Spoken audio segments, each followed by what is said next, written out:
So here's what I used for the handrails. It came in a spool like this. It's from a TIG welder. Yeah, it's all bent, and I think it's copper, but anyways, that's what I used. I then bent pieces and soldered it where I could. You can see where I soldered it. I got a cut-off wheel on a rotary tool, and then just cut the stanchions to the length that I needed. So you can see some globs of solder. It's not too bad, you know.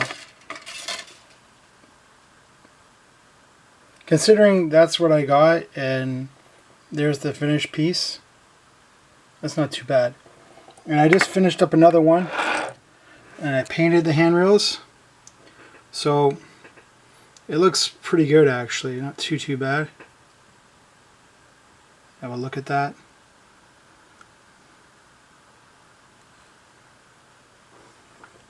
I mean, the handrails are pretty straight too.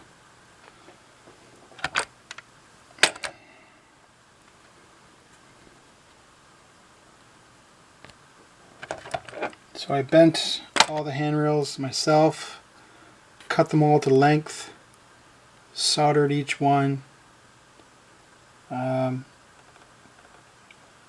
painted it, so it turned out pretty good, not too bad. You know, a few globs of paint and solder here and there, but I mean, what do you want? The locomotive's like 45 years old.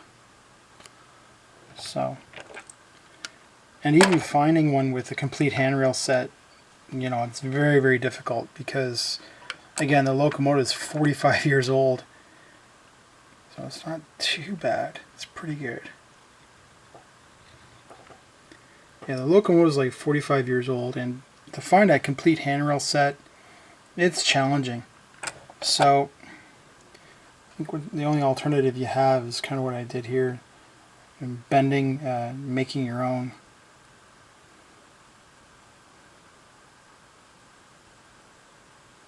So a pretty cheap fix. I mean, I got this stuff for free.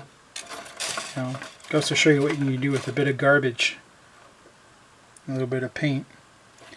So I got one done. I'll work on the other one another day, I guess. And I still got to take this thing apart and clean it and get it running. But yeah, at least I got the handrails now.